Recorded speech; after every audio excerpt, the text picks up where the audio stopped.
Alright, good morning, good afternoon, good day, depending on the time you are watching, good evening. I welcome you to this section of word processing. First, we are going to look at the keyboard for typing. The keyboard is an input device that we use in typing in letters, characters, figures into the computer system, as well as given instructions and commands to the computer system. So this is our keyboard. Up here is our numeric keys. We use it to type numbers. Some keyboard you may also find some numeric numbers, numeric keys by the right hand corner of this region. Here we have our alphabetic keys. We have some special characters along with it. Up here also we have some special characters. I will explain this as well. These are special keys. Then this is our spacebar. We use this spacebar to create space between words or number of times required. Then this is our enter key to move to the next line or to execute a command. This is delete. When you want to delete characters that are to the right of your cursor, we use delete. When you want to delete characters to the left of your cursor, we use this backspace. This is backspace. Now, to get upper characters, we click on this shift activate. You see that the characters are now at power upper cases. Want to get another way to get upper characters, we have caps lock. It activates it. But another thing is that if you want to get upper characters, maybe special characters, the ones that are up, you see that these ones are up, the numbers now are what? Blunt, means that they are not active. So we can use this shift to get these special characters that are up here and these ones. Look at the up characters. I call them upper characters, not uppercase. Uppercase you can use caps lock. You can also use shift to give you uppercase, but because they are up on the keys. But when you put it off, you get the down ones. See the down ones here. See the down ones. See the down ones. They are the ones active. But when you put this alone, the down ones are the ones active. The ones are active. Whenever you want to get upper characters, we use what? Shift, and you get the ones up depending on their location. Sometimes this will be here, sometimes it will be on 2 depending on their location. Alright, that's on keyboard. So we'll type with our keyboard and we'll format with the mouse using the tab key. So let's look at the working environment here. Minimize the keyboard. We're done here. Let's go to the first bar. Here is the menu bar. The one under it here is our first bar. Here rather is our title bar. Under it is our menu bar, and the menu bar contains sub menus. By default we are always on the home menu, which contains the mostly used or the commonly used icons. So the icons we have here, we have paste, we have cut copy, we have these ones as under clipboard. We have bold, we have italicize, we have underline, strike through, subscript, superscript. You can look at them one after another. Increase font, shrink font,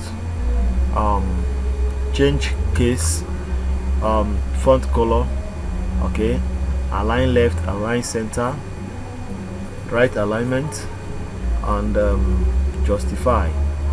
Okay, this is bulletin, this is paragraph or line spacing, and so on.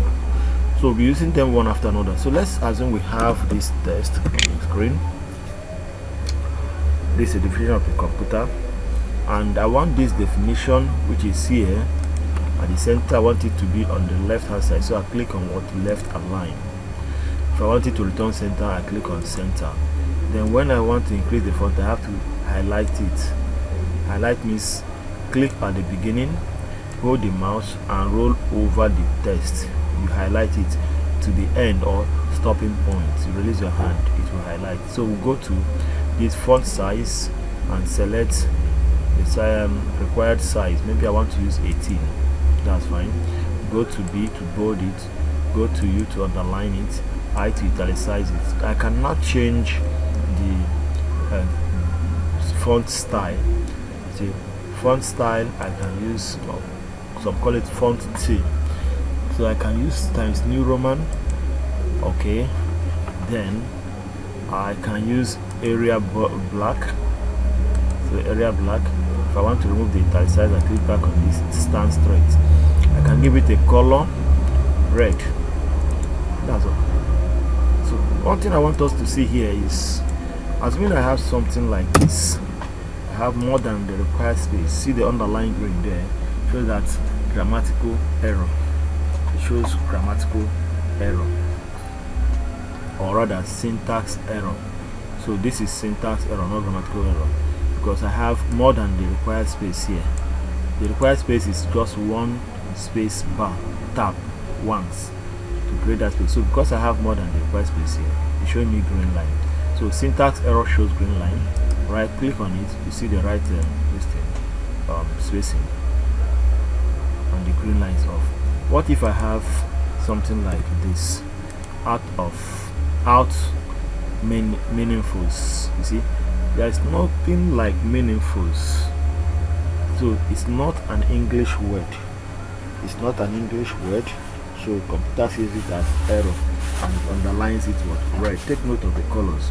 Red means grammatical error. So right click on this, it shows me the right spelling, and I'll choose that correctly. So we move ahead to formatting other text. Let's say I want to list the input units of computer, and I have one input units, output unit, storage unit, and processing. Now this thing I need to number them. So if I highlight them and I go to, I can use this call out, I can click on this, use this.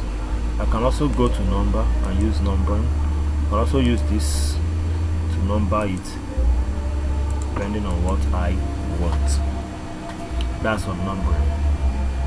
If I want to grow this font without changing from here, I can click on this and it's increasing up to 28. I can shrink it with this, and that is all that. So these things, they don't have any spacing. So if I go to this paragraph spacing, it's just 1.15, which is small. I can increase the spacing from here depending on my choice. Okay, so defaults are returned to 1.15. Alright, that's on that. Now the next thing is special text like the water formula H2O. Also look at special text like the Naira sign. This you cannot find in the keyboard. How do we do this? If I highlight these two, I'll click on subscript, it takes it down. If I highlight this, come to this more option here, more option, look at where the arrow is, click on that arrow down and click on double strike through. Double strike through. I have strike through, I have double strike through. Okay it. So I'll get this Naira sign. You can look at it. You can look at it here. You can look at it. So you see it's looking zoomed. Look at that Naira sign. So that's how I can create Naira sign. Now after creating this Naira sign, I want you to take note of something.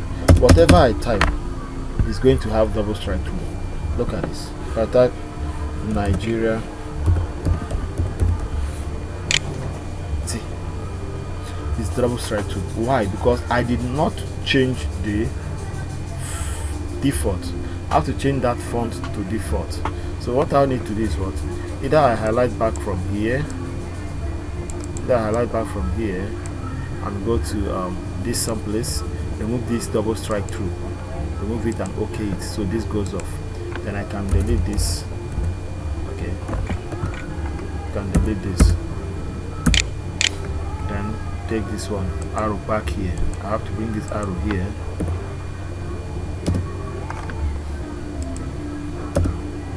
So whatever happens there is that I need to return my cursor to default, rather, before I can now continue type. I can now type this freely.